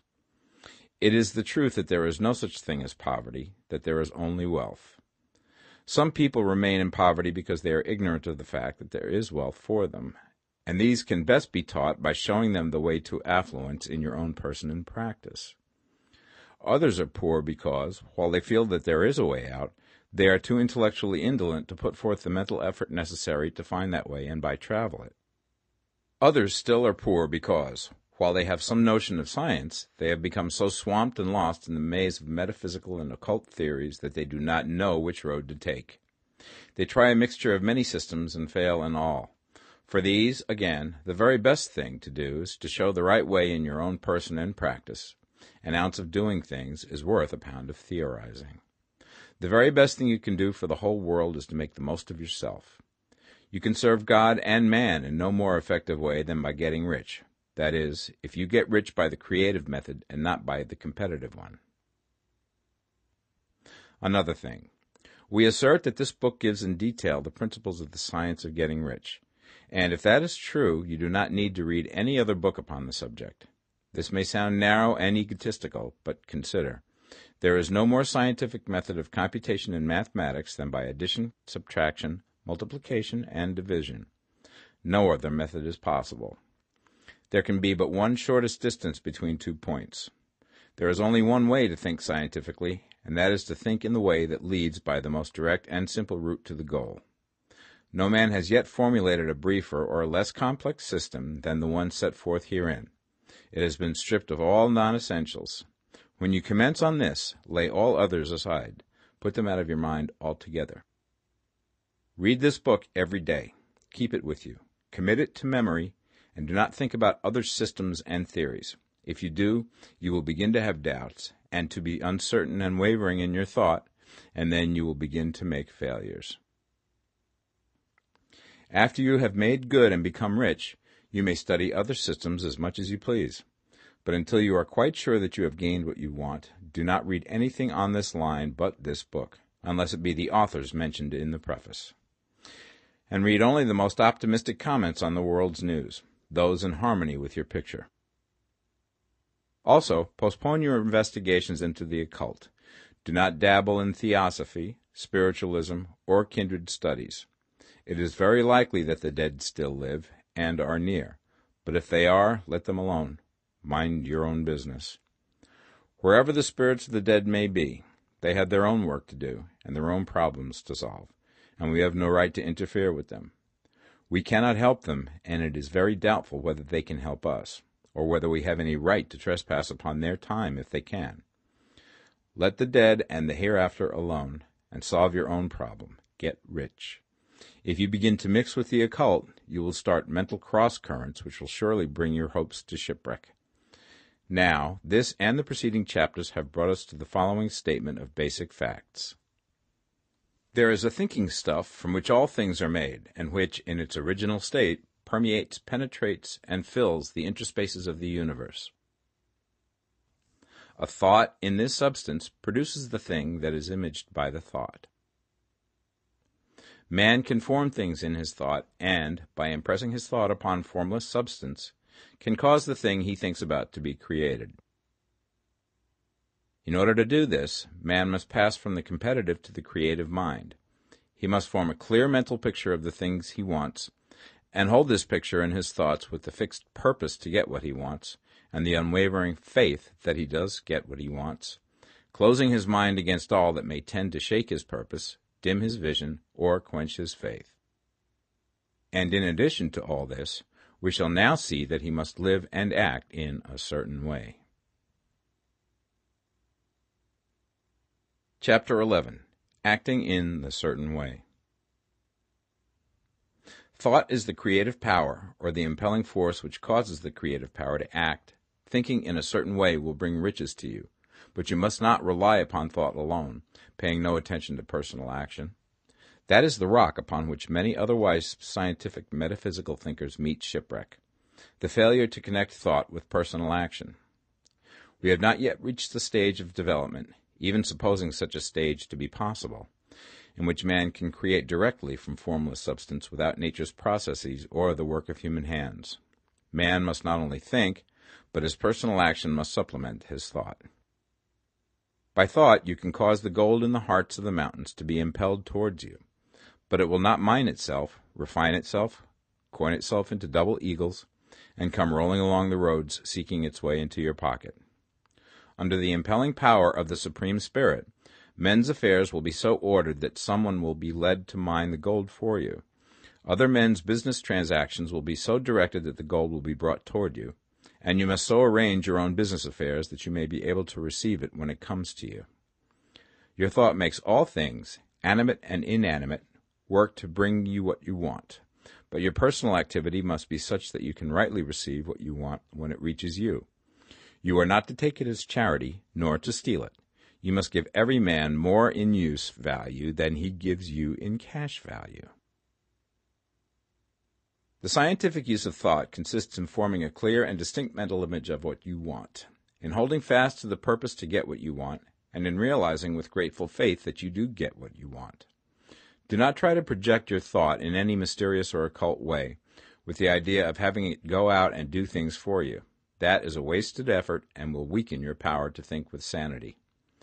The action of thought in getting rich is fully explained in the preceding chapters. Your faith and purpose positively impress your vision upon formless substance, which has the same desire for more life that you have.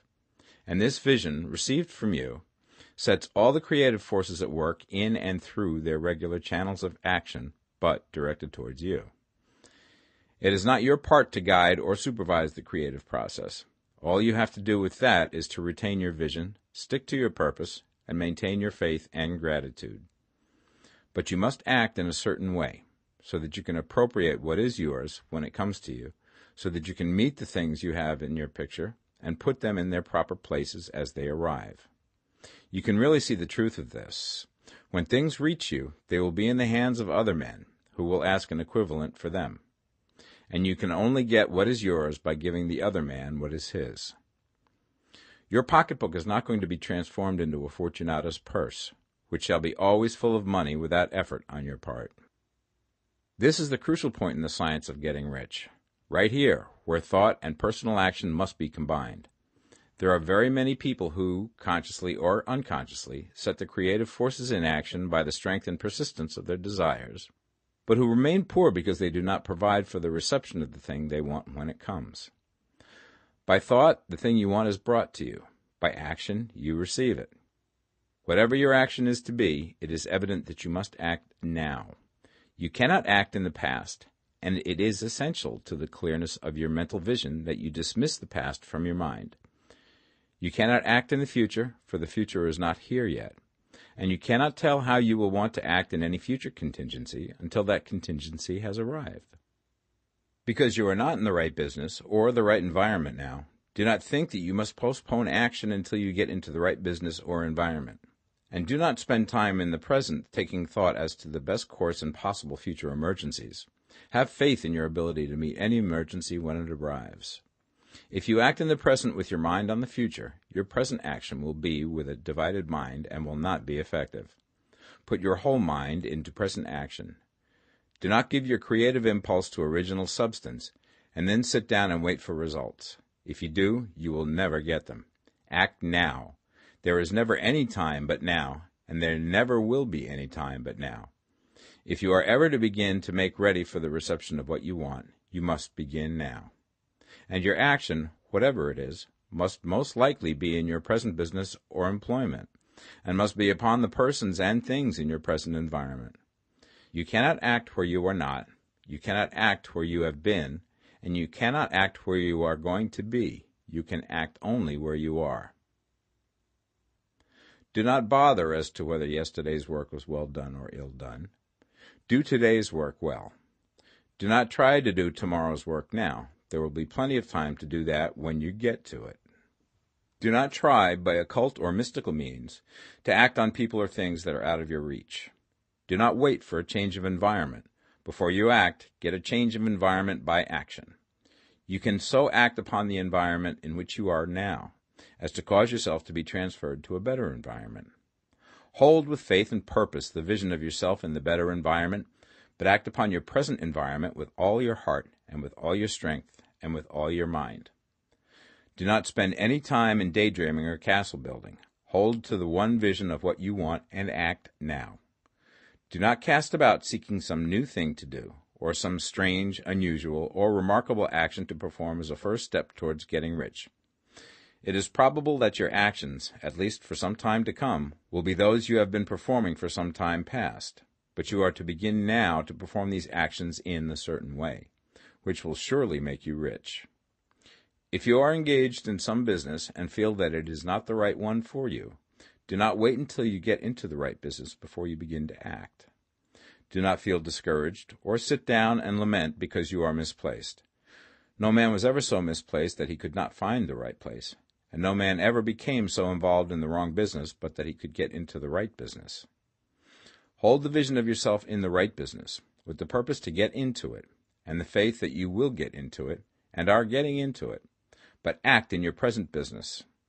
Use your present business as the means of getting a better one, and use your present environment as the means of getting into a better one. Your vision of the right business, if held with faith and purpose, will cause the Supreme to move the right business towards you, and your action, if performed in a certain way, will cause you to move towards the business. If you are an employee or wage earner and feel that you must change places in order to get what you want, do not project your thought into space and rely upon it to get you another job. It will probably fail to do so. Hold the vision of yourself in the job you want, while you act with faith and purpose on the job you have, and you will certainly get the job you want. Your vision and faith will set the creative force in motion to bring it toward you, and your action will cause the forces in your own environment to move you toward the place you want. In closing this chapter, we will add another statement to our syllabus. There is the thinking stuff from which all things are made, and which, in its original state, permeates, penetrates, and fills the interspaces of the universe. A thought in this substance produces the thing that is imaged by the thought. Man can form things in his thought, and, by impressing his thought upon formless substance, can cause the thing he thinks about to be created.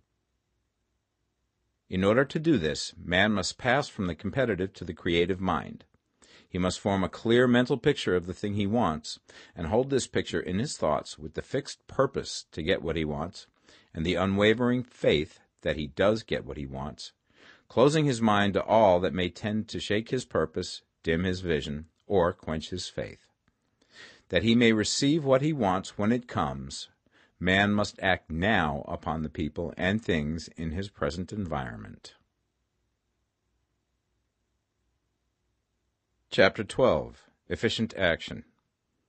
You must use your thought as directed in previous chapters and begin to do what you can do where you are, and you must do all that you can do where you are.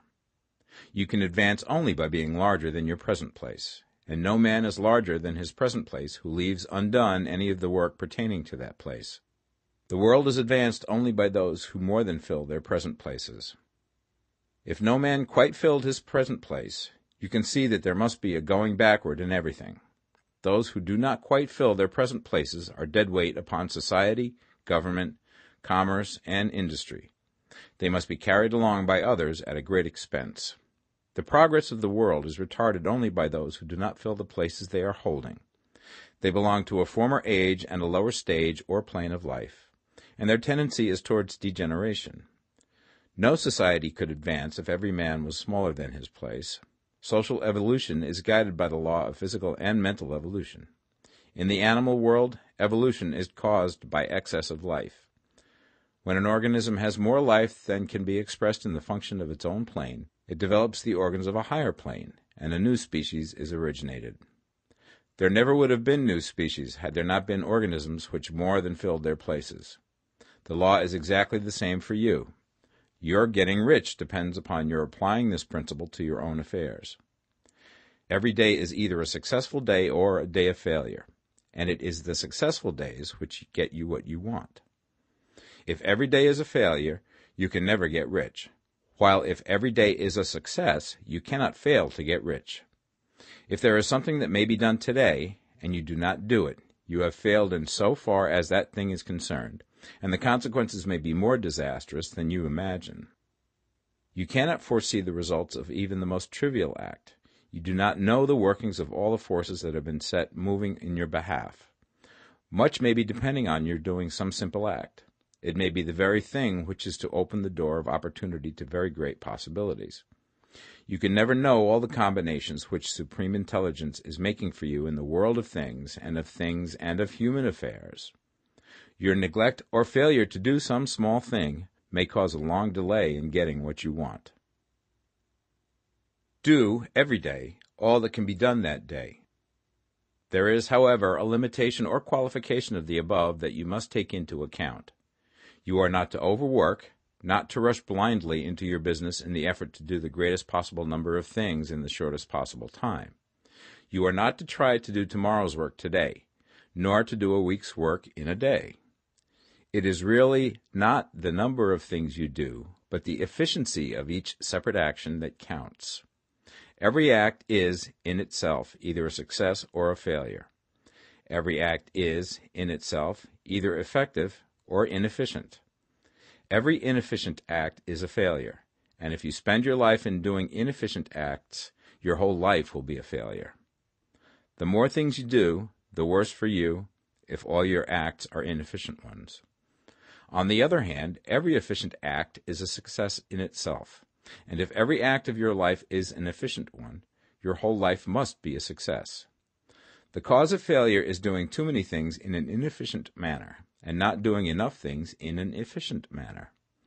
You will see that it is a self-evident proposition that if you do not do any inefficient acts, and if you do a sufficient number of efficient acts, you will become rich.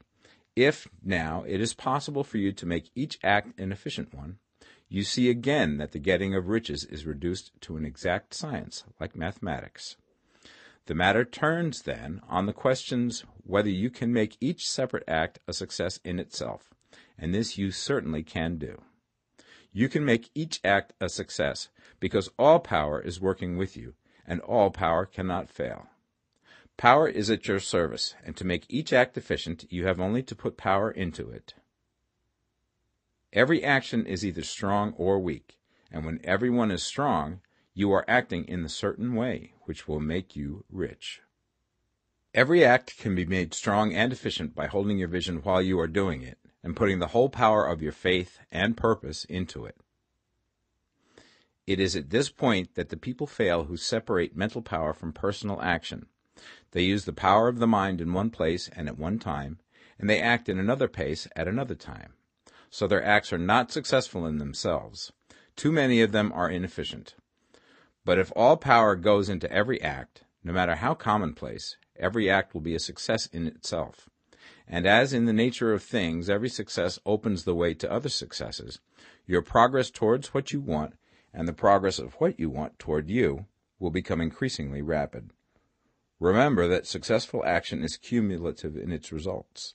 Since the desire for more life is inherent in all things, when a man begins to move towards larger life, more things attach themselves to him, and the influence of his desire is multiplied. Do, every day, all that you can do that day, and do each act in an efficient manner. In saying that you must hold your vision while you are doing each act, however trivial or commonplace, I do not mean to say that it is necessary at all times to see the vision distinctly to its smallest details. It should be the work of your leisure hours to use your imagination on the details of your vision, and to contemplate them until they are firmly fixed upon memory. If you wish speedy results, spend practically all your spare time in this practice. By continuous contemplation you will get the picture of what you want, even to the smallest details, so firmly fixed upon your mind and so completely transferred to the mind of formless substance, that in your working hours you need only to mentally refer to the picture to stimulate your faith and purpose, and cause your best effort to be put forth. Contemplate your picture in your leisure hours until your consciousness is so full of it that you can grasp it instantly. You will become so enthused with its bright promises that the mere thought of it will call forth the strongest energies of your whole being. Let us again repeat our syllabus, and by slightly changing the closing statements, bring it to the point we have now reached. There is a thinking stuff from which all things are made, and which, in its original state, permeates, penetrates, and fills the interspaces of the universe. A thought in this substance produces the thing that is imaged by the thought. Man can form things in his thought, and, by impressing his thought upon formless substance, can cause the thing he thinks about to be created. In order to do this, man must pass from competitive to the creative mind.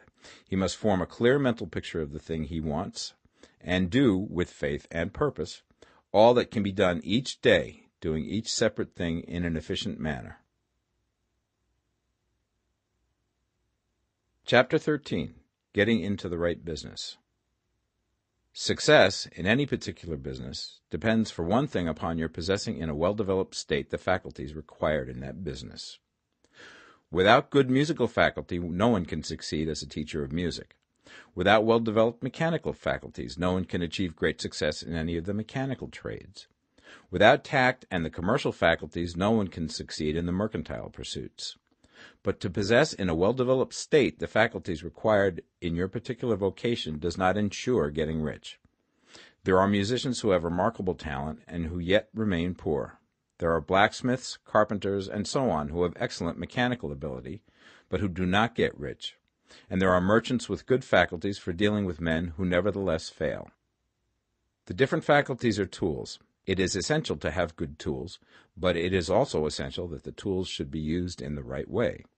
One man can take a sharp saw, a square, a good plane, and so on, and build a handsome article of furniture. Another man can take the same tools and set to work to duplicate the article, but his production will be a botch. He does not know how to use good tools in a successful way. The various faculties of your mind are the tools with which you must do the work which is to make you rich. It will be easier for you to succeed if you get into a business for which you are well equipped with mental tools.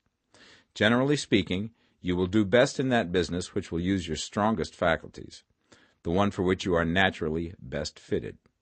But there are limitations to this statement also. No man should regard his vocation as being irrevocably fixed by the tendencies with which he was born. You can get rich in any business, for if you have not the right talent you can develop that talent. It merely means that you will have to make your tools as you go along, instead of confining yourself to the use of those with which you were born.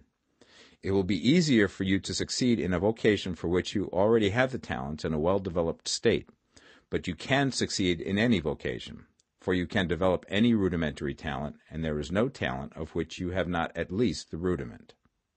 You will get rich most easily in point of effort if you do that for which you are best fitted, but you will get rich most satisfactorily if you do that which you want to do. Doing what you want to do is life, and there is no real satisfaction in living if we are compelled to be forever doing something which we do not like to do, and can never do what we want to do. And it is certain that you can do what you want to do. The desire to do it is proof that you have within you the power which can do it. Desire is a manifestation of power. The desire to play music is the power which can play music seeking expression and development. The desire to invent mechanical devices is the mechanical talent seeking expression and development.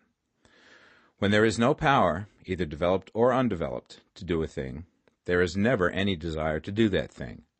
And where there is strong desire to do a thing, it is certain proof that the power to do it is strong, and only requires to be developed and applied in the right way.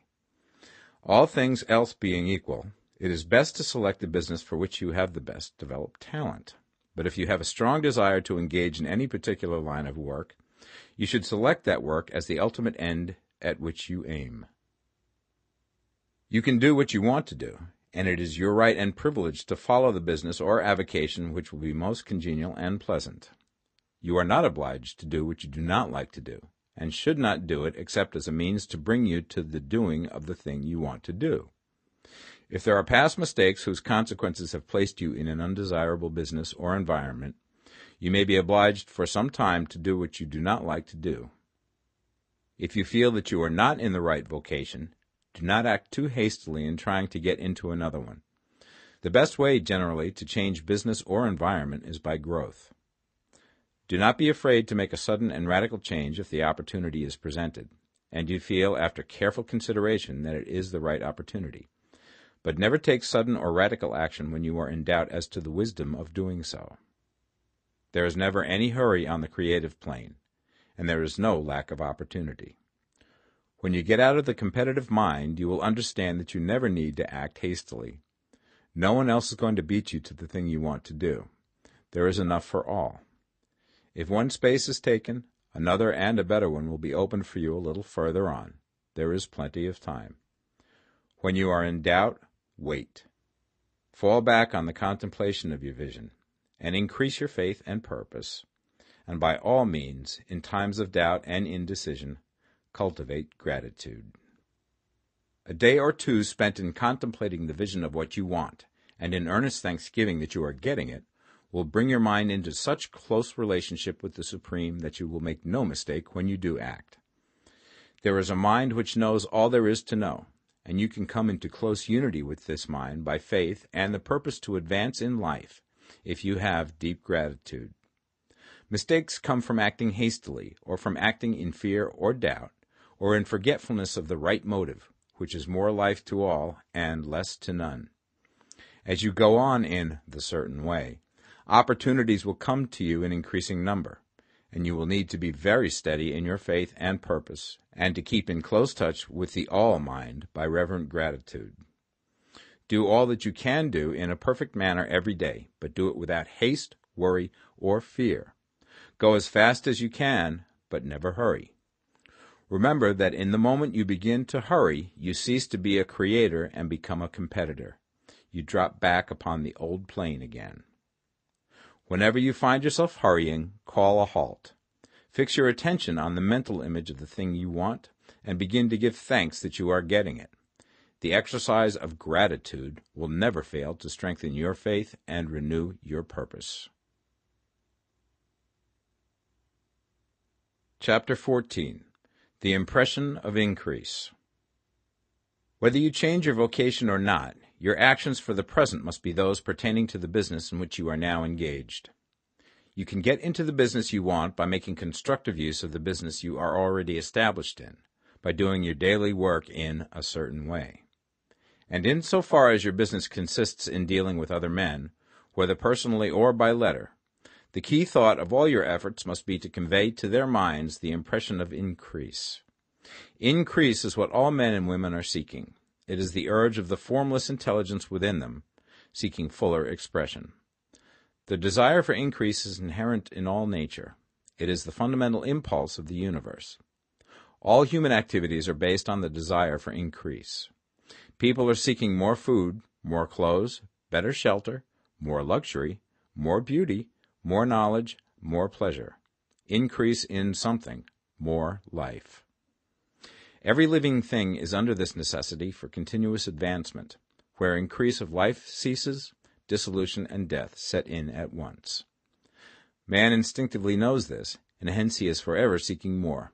This law of perpetual increase is set forth by Jesus in the parable of the talents.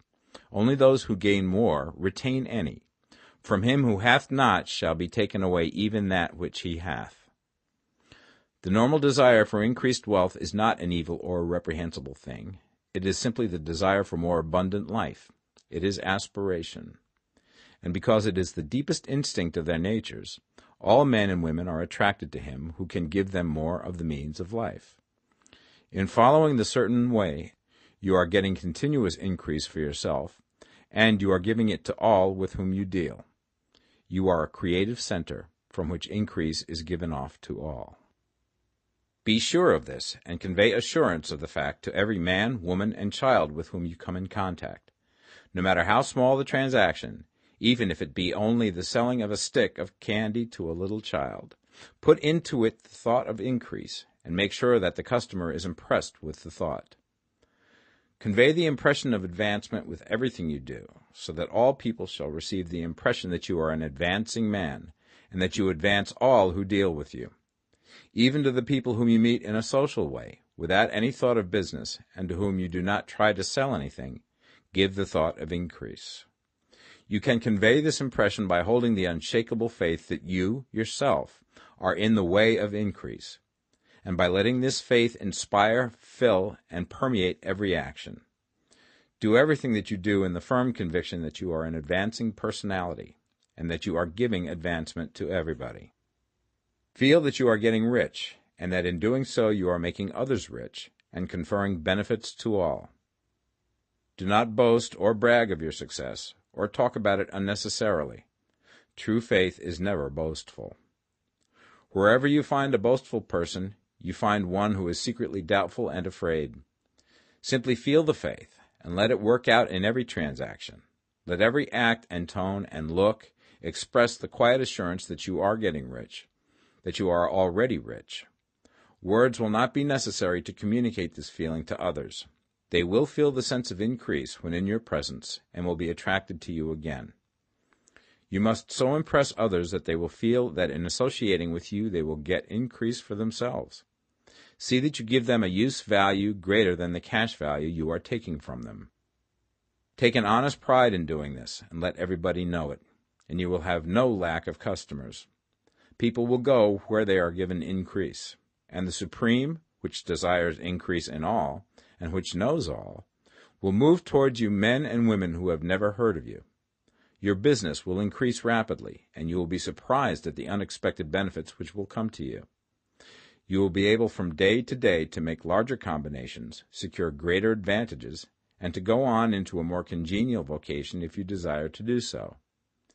You must never lose sight of your vision of what you want, or your faith and purpose to get what you want. Let me here give you another word of caution in regards to motives. Beware of the insidious temptation to seek for power over other men. Nothing is so pleasant to the unformed or partially developed mind as the exercise of power or dominion over others. The desire to rule for selfish gratification has been the curse of the world. For countless ages, kings and lords have drenched the earth with blood in their battles to extend their dominions, this not to seek more life for all, but to get more power for themselves. Today, the main motive in the business and industrial world is the same. Men marshal their armies of dollars and lay waste the lives and hearts of millions in the same mad scramble for power over others. Commercial kings, like political kings, are inspired by the lust for power. Jesus saw in this desire for mastery the moving impulse of that evil world he sought to overthrow. Read the 23rd chapter of Matthew and see how he pictures the lust of the Pharisees to be called master, to sit in the high places, to domineer over others, and to lay burdens on the backs of the less fortunate. And note how he compares this lust for dominion with the brotherly seeking for the common good to which he calls his disciples. Look out for the temptation to seek for authority, to become a master, to be considered as one who is above the common herd, to impress others by lavish display, and so on. The mind that seeks for mastery over others is the competitive mind, and the competitive mind is not the creative one. In order to master your environment and your destiny, it is not at all necessary that you should rule over your fellow men, and indeed, when you fall into the world's struggle for the high places, you begin to be conquered by fate and environment, and your getting rich becomes a matter of chance and speculation. Beware the competitive mind. No better statement of the principle of creative action can be formulated than the favorite declaration of the late Golden Rule Jones of Toledo. What I want for myself, I want for everybody. Chapter 15. The Advancing Man. What I have said in the last chapter applies as well to the professional man and the wage earner as to the man who is engaged in mercantile business. No matter whether you are a physician, a teacher, or a clergyman, if you can give increase of life to others and make them sensible of the fact, they will be attracted to you and you will get rich. The physician who holds the vision of himself as a great and successful healer, and who works towards the complete realization of that vision with faith and purpose, as described in former chapters, will come into such close touch with the source of life that he will be phenomenally successful. Patients will come to him in throngs. No one has a greater opportunity to carry into effect the teaching of this book than the practitioner of medicine. It does not matter to which of the various schools he may belong, for the principle of healing is common to all of them, and may be reached by all alike. The advancing man in medicine, who holds to a clear mental image of himself as successful, and who obeys the laws of faith, purpose, and gratitude, will cure every curable disease he undertakes, no matter what remedies he may use. In the field of religion, the world cries out for the clergyman who can teach his hearers the true science of abundant life.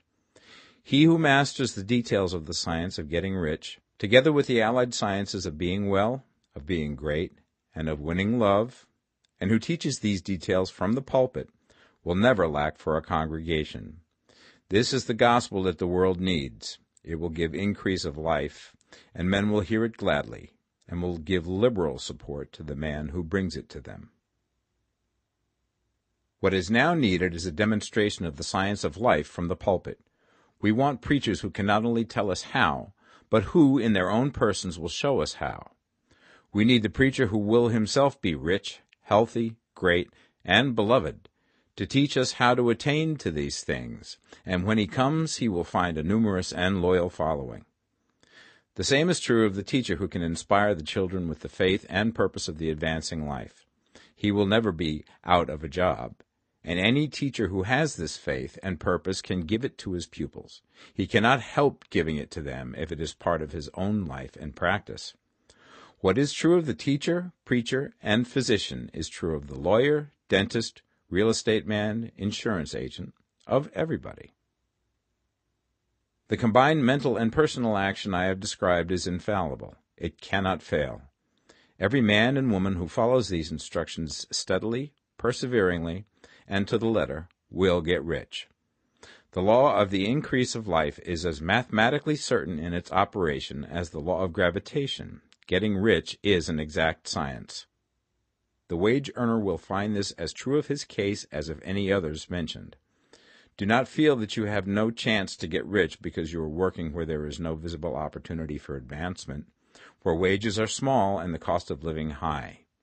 Form your clear mental vision of what you want and begin to act with faith and purpose. Do the work that you can do every day and do each piece of work in a perfectly successful manner. Put the power of success and the purpose to get rich into everything that you do. But do not do this merely with the idea of currying favor with your employer in the hopes that he or those above you will see your good work and advance you. It is not likely that they will do so. The man who is merely a good workman, filling his place to the very best of his ability, and satisfied with that, is valuable to his employer, and it is not to the employer's interest to promote him. He is worth more where he is. To secure advancement, something more is necessary than to be too large for your place. The man who is certain to advance is the one who is too big for his place, and who has a clear concept of what he wants to be, who knows that he can become what he wants to be, and who is determined to be what he wants to be. Do not try to more than fill your present place with a view to pleasing your employer.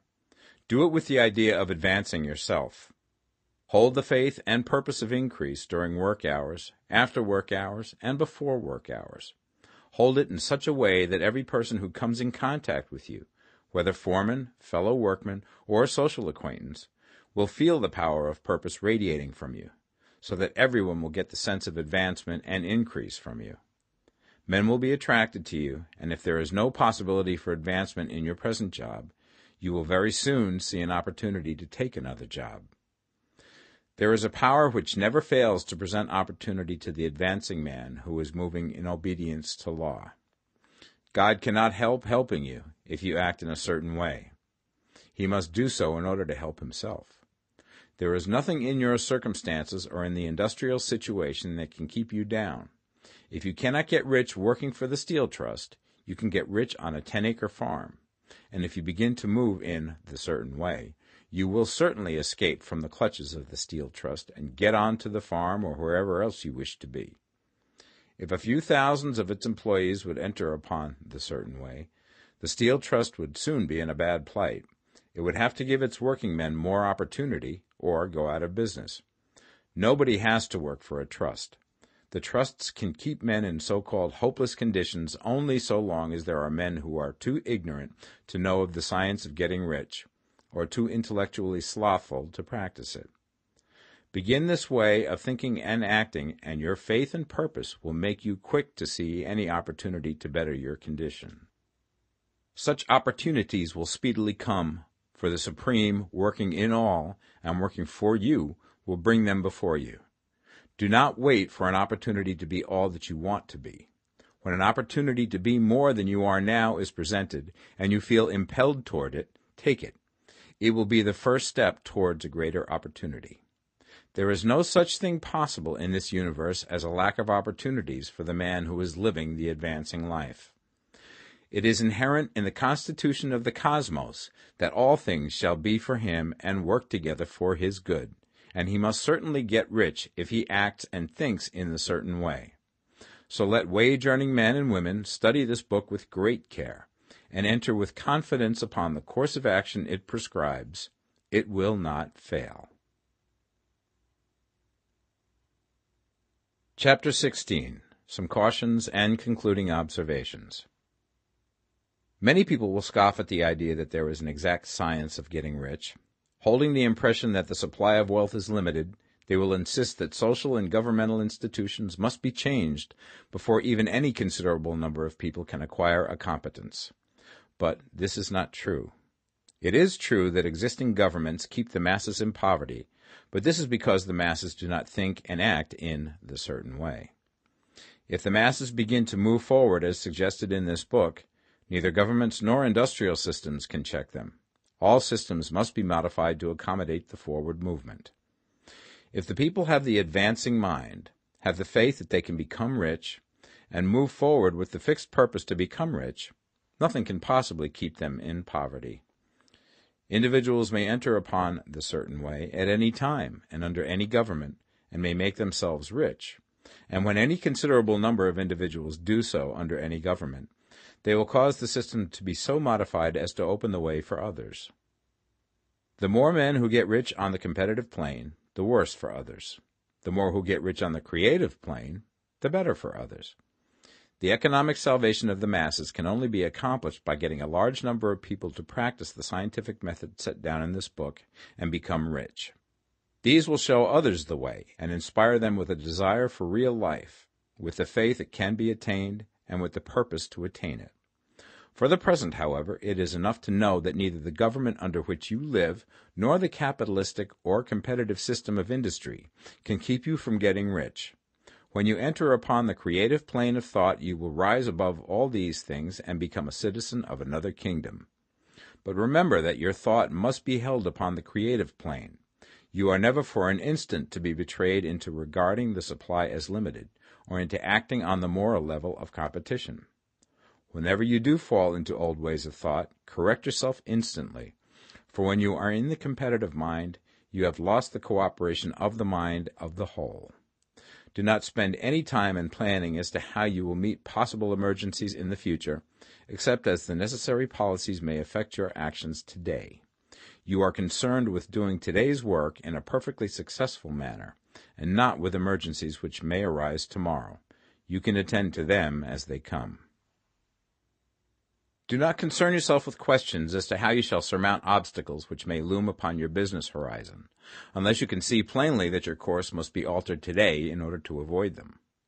No matter how tremendous an obstruction may appear at a distance, you will find that if you go on in the certain way, it will disappear as you approach it, or that a way over, through, or around it will appear. No possible combination of circumstances can defeat a man or woman who is proceeding to get rich along strictly scientific lines. No man or woman who obeys the law can fail to get rich, any more than one can multiply 2 by 2 and fail to get 4. Give no anxious thought to possible disasters, obstacles, panics, or unfavorable combinations of circumstances. It is time enough to meet such things when they present themselves before you in the immediate present, and you will find that every difficulty carries with it the wherewithal for its overcoming. Guard your speech. Never speak of yourself, your affairs, or of anything else in a discouraged or discouraging way. Never admit the possibility of failure, or speak in a way that infers failure as a possibility. Never speak of times as being hard, or of business conditions as being doubtful. Times may be hard and business doubtful for those who are on the competitive plane, but they can never be so for you. You can create what you want, and you are above fear. When others are having hard times and poor business, you will find your greatest opportunities. Train yourself to think of and to look upon the world as a something which is becoming, which is growing, and to regard seeming evil as being only that which is undeveloped. Always speak in terms of advancement. To do otherwise is to deny your faith, and to deny your faith is to lose it. Never allow yourself to feel disappointed. You may expect to have a certain thing at a certain time and not get it at that time, and this will appear to you like failure. But if you hold to your faith, you will find that the failure is only apparent. Go on in the certain way, and if you do not receive that thing, you will receive something so much better that you will see that the seeming failure was really a great success. A student of this science had set his mind on making a certain business combination which seemed to him at the time to be very desirable, and he worked for some weeks to bring it about. When the crucial time came, the thing failed in a perfectly inexplicable way. It was as if some unseen influence had been working secretly against him. He was not disappointed. On the contrary, he thanked God that his desire had been overruled, and went steadily on with a grateful mind. In a few weeks an opportunity so much better came his way that he would not have made the first deal on any account, and he saw that a mind which knew more than he knew had prevented him from losing the greater good by entangling himself with the lesser. That is the way every seeming failure will work out for you, if you keep your faith, hold to your purpose, have gratitude, and do, every day, all that can be done that day, doing each separate act in a successful manner. When you make a failure, it is because you have not asked for enough. Keep on, and a larger thing than you were seeking will certainly come to you. Remember this. You will not fail because you lack the necessary talent to do what you wish to do. If you go on as I have directed, you will develop all the talent that is necessary to the doing of your work. It is not within the scope of this book to deal with the science of cultivating talent, but it is as certain and simple as the process of getting rich. However, do not hesitate or waver for fear that when you come to any certain place you will fail for lack of ability. Keep right on, and when you come to that place, the ability will be furnished to you. The same source of ability which enabled the untaught Lincoln to do the greatest work in government ever accomplished by a single man is open to you. You may draw upon all the mind there is for wisdom to use in meeting the responsibilities which are laid upon you. Go on in full faith. Study this book. Make it your constant companion until you have mastered all the ideas contained in it. While you are getting firmly established in this faith, you will do well to give up most recreations and pleasure, and to stay away from places where ideas conflicting with these are advanced in lectures or sermons. Do not read pessimistic or conflicting literature, or get into arguments upon the matter. Do very little reading, outside of the writers mentioned in the preface. Spend most of your leisure time in contemplating your vision, and in cultivating gratitude, and in reading this book. It contains all you need to know of the science of getting rich, and you will find all the essentials summed up in the following chapter. Chapter 17. Summary of the Science of Getting Rich. There is a thinking stuff from which all things are made, and which, in its original state, permeates, penetrates, and fills the interspaces of the universe. A thought in this substance produces the thing that is imaged by the thought. Man can form things in his thought, and by impressing his thought upon formless substance can cause the thing he thinks about to be created. In order to do this, man must pass from the competitive to the creative mind, otherwise he cannot be in harmony with the formless intelligence, which is always creative and never competitive in spirit. Man may come into full harmony with the formless substance by entertaining a lively and sincere gratitude for the blessings it bestows upon him. Gratitude unifies the mind of man with the intelligence of substance, so that man's thoughts are received by the formless. Man can remain upon the creative plane only by uniting himself with the formless intelligence through a deep and continuing feeling of gratitude. Man must form a clear and definite mental image of the things he wishes to have, to do, or to become, and he must hold this mental image in his thoughts, while being deeply grateful to the Supreme that all his desires are granted to him. The man who wishes to get rich must spend his leisure hours in contemplating his vision, and in earnest thanksgiving that the reality is being given to him. Too much stress cannot be laid on the importance of frequent contemplation of the mental image, coupled with unwavering faith and devout gratitude. This is the process by which the impression is given to the formless, and the creative forces set in motion. The creative energy works through the established channels of natural growth, and of the industry and social order. All that is included in his mental image will surely be brought to the man who follows the instructions given above, and whose faith does not waver. What he wants will come to him through the ways of established trade and commerce. In order to receive his own when it shall come to him, man must be active, and this activity can only consist in more than filling his present place. He must keep in mind the purpose to get rich through the realization of his mental image. And he must do, every day, all that can be done that day, taking care to do each act in a successful manner. He must give to every man a use value in excess of the cash value he receives, so that each transaction makes for more life, and he must so hold the advancing thought that the impression of increase will be communicated to all with whom he comes in contact. The men and women who practice the foregoing instructions will certainly get rich, and the riches they receive will be in exact proportion to the definiteness of their vision, the fixity of their purpose, the steadiness of their faith, and the depth of their gratitude.